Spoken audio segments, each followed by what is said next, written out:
Rounding up new business can be intimidating and time-consuming. Finding and connecting with new clients can seem downright mysterious at times. Our first presenter today works with both pros and agencies to take the guesswork out of building and growing client relationships. Clifford Almeida is the CEO of HireAWiz.com, a web agency with a portfolio ranging from small businesses to Fortune 500 companies.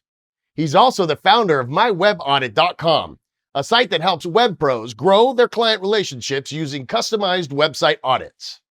Cliff is here to show us how to create lasting client relationships, challenging us to think about the beginning, where the new engagement begins to blossom, and then keep them going and growing over time. Hi, Cliff here, agency owner and founder of MyWebAudit. In this session, you'll learn how our agency follows a proven process to generate more leads and close more deals in our agency on a month-to-month basis. It's what we've used to close hundreds of deals over the years. I'm also going to be sharing with you a few strategies and important points on how you can build those relationships and turn them into high-value client relationships over time. So really quick, I'd like to tell you a little bit about myself. My name's Clifford Almeida, and I'm married to my best friend, and I have two beautiful daughters. I built my first website when I was 16 years old, and 2 years later, I sold my first one for $400. It was a lot of money back then. I've come a long way since. I now run an award-winning agency here in Phoenix, Arizona. I've been blessed to work with hundreds of amazing companies over the years that have trusted me for my expertise. My portfolio ranges from small mom-and-pop businesses to nonprofits, all the way up to Fortune 500 companies. I'm also the founder of MyWebAudit, a software company that helps freelancers and web agency owners just like you close more deals, build trust, and establish authority in the sales process so they can generate more revenue. My adventure into the digital world began over 2 decades ago when my family decided to move from Papua New Guinea, an island in the Pacific, over to the US so I could have a better education and life. Well, when I moved here, I realized that I couldn't pick up the phone and call my friends because it cost a couple of dollars a minute. So I learned a little bit about websites. I was able to put together a website where I could chat, add some images similar to Facebook, and keep in touch with my friends. I was able to make that vision a reality because of forward-thinking companies like GoDaddy way back then. I enjoyed coding so much that I started learning a little bit more about it and how to make it a side hustle. Over the years, I was able to see just how much you could do with a little CSS, JavaScript, and HTML, putting it together to be able to help companies build websites. It's incredible how much the internet as well as coding has evolved over the decades. In 2008, my side hustle started to bring in a little bit more money than my 9-to-5 job. So at that time, I had to decide, should I make a commitment to entrepreneurship full-time? I decided it was time to do that. I had a great job, great title, comfortable lifestyle. My parents had a little concern with me giving all of that up just to make a commitment into building a web agency. After some conversation, prayer, and a lot of introspection, they decided, hey, it was great for me to move forward as long as I made a commitment to doing what I did the best possible way I could. When I was getting started with my entrepreneurial journey, we didn't have access to amazing summits like this, or coaching programs, or communities like the GoDaddy Pro community. So I had to learn the hard way. Some of the biggest challenges I had to face over the years were limiting beliefs and mindsets around how much I would charge and the value I was actually delivering. Lead generation was such a struggle. Getting quality leads almost seemed impossible. Prospects I ended up speaking to were tire kickers. Oftentimes they treated me like a commodity, right? I struggled to differentiate the services I provided from the guy down the road working out of his garage that also did websites and did it for much cheaper. It was tough trying to grow a business every month, trying to get new clients in the door while taking care of the bills.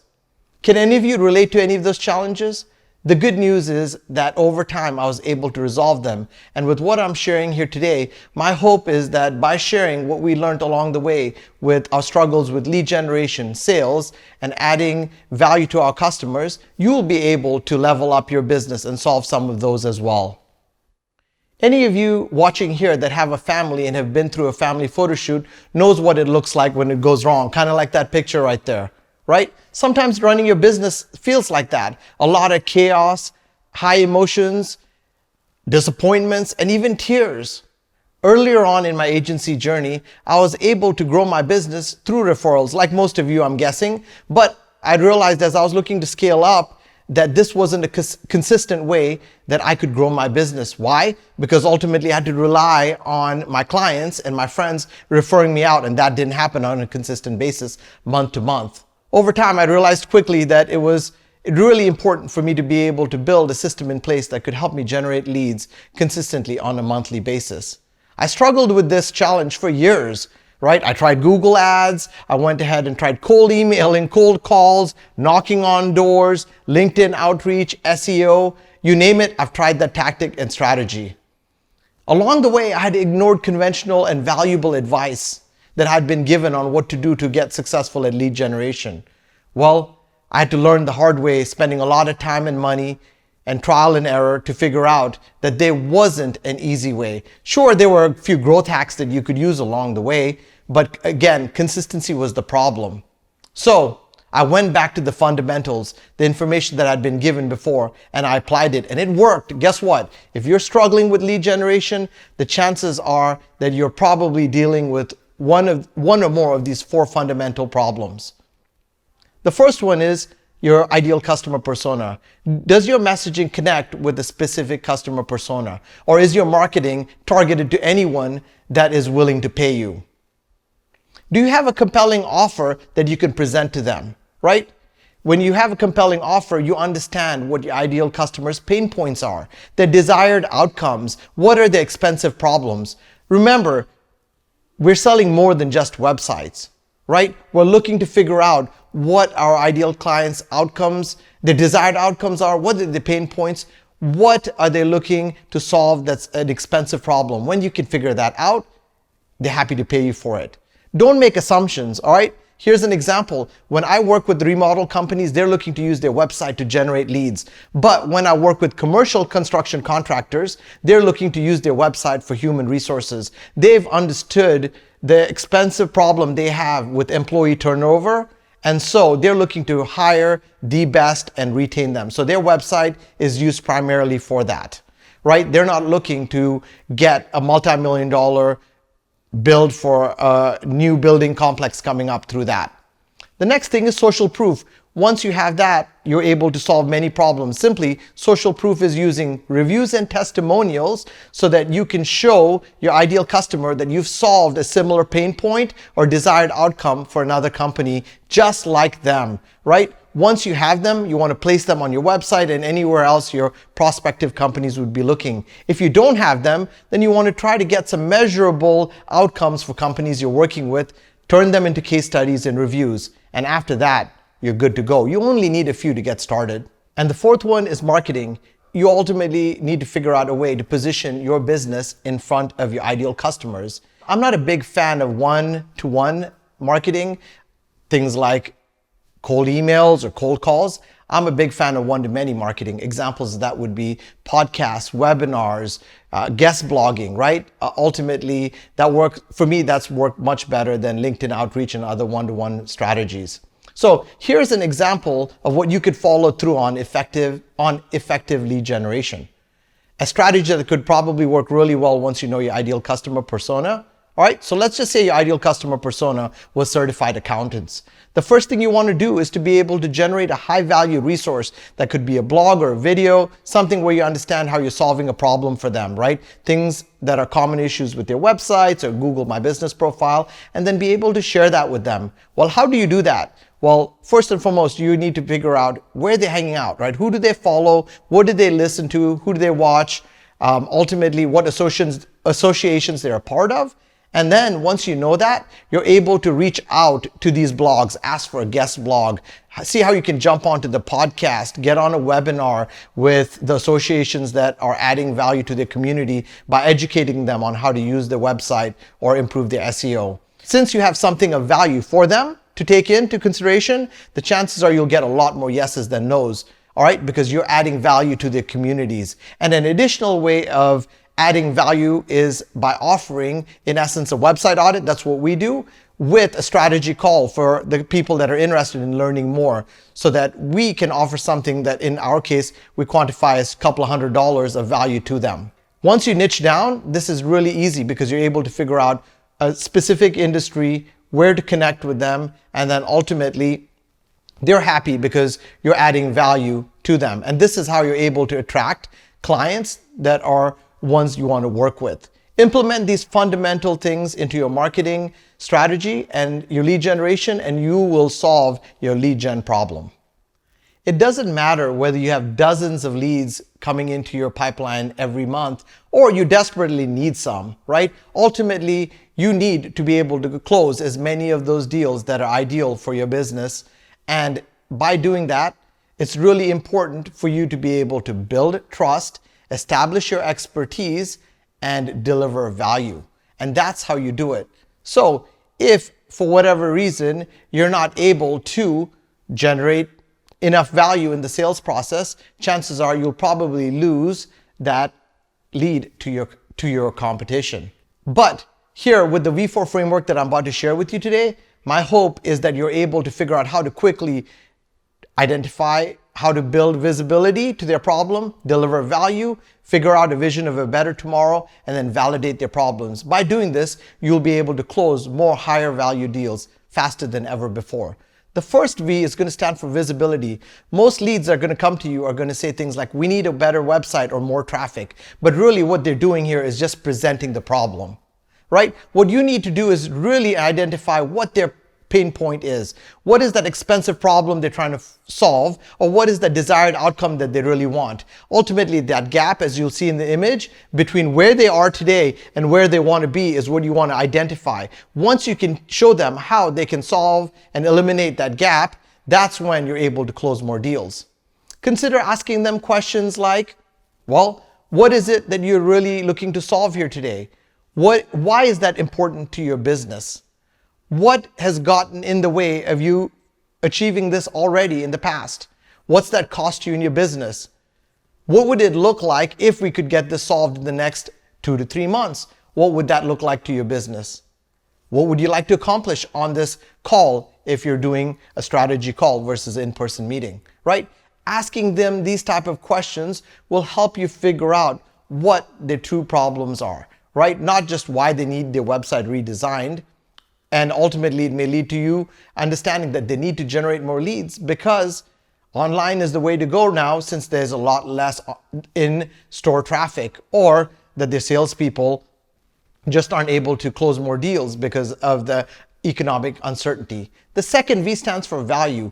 Leads are sick and tired of you trying to sell, and they can spot a taker from a mile away. So what you want to do is to be able to deliver incredible value on your sales calls or in your sales process with them. And it's really important that you do so. So for you to do that, you need to be able to connect with the lead first and translate that need that they shared with you into maybe 2 or 3 issues that you can speak about. You don't want to do too many of them because you don't want to overwhelm them or ultimately confuse them and have analysis paralysis, right? So for example, if a local business tells you something like, hey, look, I need a website, and then ultimately you realize after speaking to them that that just means that they need more leads from a website, and that's why they're redesigning it. Well, focus on the issues that they're currently having, right? Maybe this may be something related to them not getting enough traffic, or their website isn't optimized to convert the traffic into leads. Focus specifically on how they can solve that problem, and then take that and see how they can gain a competitive edge to grow their business. That's you focusing on results, right? This could ultimately look like you optimizing their Google My Business listing so they get more visibility, and that lead to more traffic to their website. Then maybe redesigning parts of their website so that they have their phone number prominently placed, their awards, accolades, and reviews above the fold. That helps them ultimately position themselves as the industry expert that the website visitor should go to, ultimately generating more leads and growing their business. All right? Now, the third V stands for a vision, right? What you want to do here is to be able to help your leads understand what really needs to be done and what can be done to deliver results, right? Actionable results. That's what every lead wants. So you need to be able to create a vision for them of a better future. You want to be able to show them what to fix, when to fix it, and why exactly it matters for them to fix that now, right? You don't want them to wait a few more months. Your goal is to see how you can close the sale. By doing this, you are able to show them not just a list of things that they need to resolve, or tell them things like, hey, you have an ugly website, it needs to be redesigned. You're actually showcasing to them what they need to do. You're able to prioritize that, right? So you're able to identify, in essence, this is what needs to be done here to be able to solve this problem there. And I have a framework that ultimately shows you, in essence, effort versus impact, right? You want to look for easy wins, right? What can you offer now that takes a minimal effort in order for you to get maximum results? Things like that could be ultimately optimizing their web page so that you can build trust off the bat. Maybe if they have a responsive site, they don't have a responsive site, but they're getting a lot of mobile traffic, you'd be able to optimize that for a mobile first experience, right? That would be an example of a quick win of what you could do without having to position, in essence, a complete redesign. But maybe they are looking for massive results where they're saying, hey, look, we get 500 or 1,000 visitors, but we're not getting any leads. That's where you might look at focusing on a complete redesign with messaging to help position them as the solution for whatever problem their website visitor is looking for.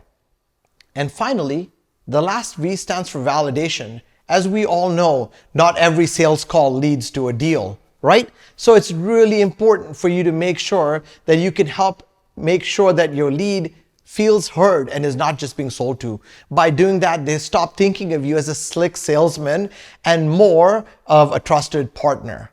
And that's what you want. You want to have someone that looks at you as a collaborative and trusted partner even as you go through the sales process, right?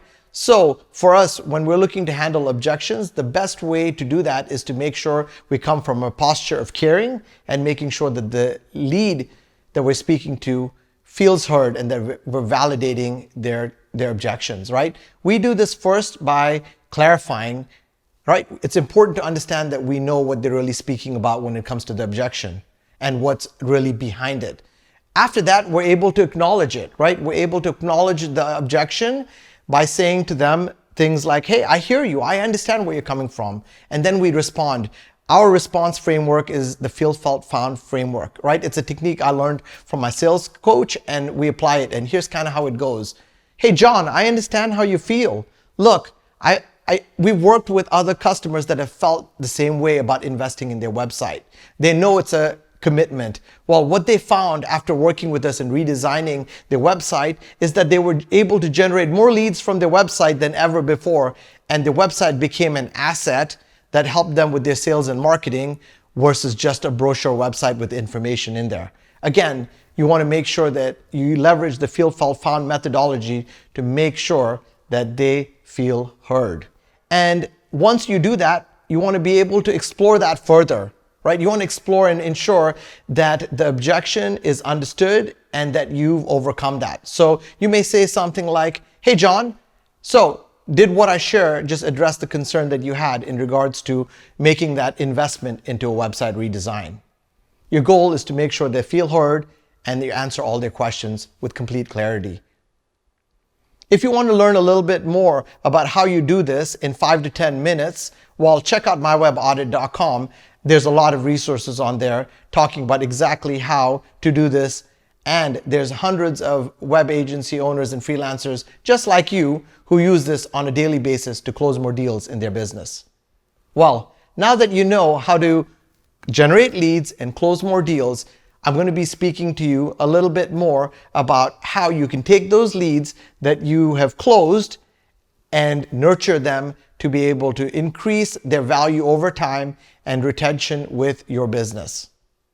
My top strategies to building long-term client relationships require us to first and foremost start by setting clear and realistic expectations. When someone comes to us with unrealistic expectations, it's important for us to set that and reset it right from the beginning. Otherwise, these expectations ultimately lead to expectation gaps and then lead to disappointment, and that ultimately destroys the relationship, right? So the next thing we do is onboarding. Just like clear expectations, setting clear communications is really, really important. So what we have is a document where we set up all our processes and we cover that. We provide that to our clients and then we cover that on a call where we set expectations on what it looks like to communicate with us using our support tools. We know what it looks like to have intrinsic expectations where we think it out in our mind and expect other people to understand it, right? So instead, what we do is we document everything clearly, we give them a copy, and then we cover that on our onboarding call. Through that, we're able to tell them, this is where you send an email when you need help. Here's what you should expect as far as time frames. Here's what it looks like for understanding what's in scope, what's out of scope. Ultimately, that we don't work weekends or nights, right? That used to be a nightmare for me a few years ago, but after putting this in place and communicating it, rarely do we have that problem. All right, and then the next thing is making sure you deliver value and you communicate it at every opportunity you get. What value means to your customers is going to depend on who they are. Whatever it may be, it's really important for you to be able to communicate to them and reinforce these wins to showcase the benefits of your business. It's also really important for you to make sure that you're a trusted partner. Sometimes we overlook opportunities because they look like they're problems, right? So problems disguised as opportunities is what you really need to look at. Every customer you work with has challenges in their business. It could be automation, it could be database stuff, it could be in essence generating leads. What you want to do is see how you can use your business, your agency services to solve problems so they can gain a competitive advantage. That might be optimizing their page speed, keeping their website secure, working on some SEO to be able to help them get more traffic. Or it could be something as simple as setting up Google Analytics in a way that they can easily understand and showcasing to them website insights. Whatever it is, it's in your best interest to make sure you position yourself as a trusted expert who can help solve their problems versus an order taker who is waiting for the instructions, right? And lastly, and most importantly, it's all about investing in relationships, building those relationships. For me, what that looks like is adding value, jumping on a call, making sure I'm easily accessible whenever possible. I know a lot of freelancers and web agency owners out there who hide their phone numbers on their website, who hate picking up the phone and speaking to their clients. They just want to work with emails or over live chat. That's not the model we've taken, and we've understood that relationships matter, and that's led to some amazing and extraordinary opportunities for us along the way. I have so many to share, but I'm going to share a couple of highlights. Now, this may sound like maybe a pipe dream for some of you, but I'm telling you, 10 years ago, it did for me as well, right? So here are a couple of big ones. About 2 years ago, a fellow agency owner reached out to me and told me about the GoDaddy Pro community. I signed up for the community. I got my site listed, and within a couple of months, I started getting leads. One of the biggest ones was a company out of Canada that we helped work with and close a $40,000 WordPress website for. Since then, they've been an amazing client, and they're on a website retainer on a monthly going basis. We've also been able to do some website work for smaller businesses that we partnered up with, and then that has led to some amazing projects where we worked with companies like Cox Communication, General Dynamics, and some other Fortune 500 companies that I can't really share about because of NDAs, right? And then in our agency, we believe in giving back. We give back with our money as well as our talent through our time. I've worked with some amazing nonprofit companies, organizations, as well as some churches in the Valley, and those have led to some great projects. One of them being us working with the largest bakery in Arizona, as well as some companies out of state, all by putting the web design by. So for those of you that do some great work, make sure you try to see how you can showcase your work in your portfolio, as well as a link in the footer. Like, these are some great relationships that were nurtured over time, right? I gave of my time, I gave of my talent, and I added value over time, and they led to this. So don't forget about how important it is to include human interaction, intentionality in building relationships with your clients. I call most of my clients friends, and I'm proud to say that one of my oldest clients has been with us for over 20 years, since day one. So I highly recommend that you focus on the things I just shared. I promise you that it'll increase both your customer retention, where they stay on and work with you for many years to come, as well as they continue to increase the investment in your services, increasing the customer lifetime value of each client. Looking back now, even if I just were to go back 5 years ago, I couldn't have really envisioned the reality of what I'm living out today in my business as well as my personal life. I make more money, I'm able to work less, do more with the work I love, as well as get more time with my family. I'm able to make more impact in the community through our church, as well as some of the organizations I support internationally. The journey has been longer and harder than I expected, but I'm far from over. Along the way, I've struggled with things like imposter syndrome. I'm sharing this because other people like me probably are comparing their journey with others. I realized that this helped me feel unaccomplished and took me away from feeling passionate about the purpose and the work I did. I hope that in me telling you this, that you don't let comparison be the thief of your joy in your work. Remember that your only competition is you. You are special. You have something unique to offer the world. You know the type of work that you're good at and the type of work you love doing. My recommendation is do more of that and get paid more. Remember, celebrate the wins, big or small, along the way. Embrace your challenges. It's part of the journey of growth. You may feel like you're on the road that's less traveled. Well, remember that you're not on it alone. You're going to be hearing from some amazing speakers during this conference. At the end of the day, what's important is for you to do what most won't, which is to take what you learn and put it into action. Remember, consistent action and work over time leads to massive results. And remember that at the end of the day, that's what matters. My hope to you is that whatever I've shared with you here inspires you to be able to expand your vision of what you can achieve in your business, so that you're able to do more and have the freedom to do what you want with who you want when you want. Thank you so much.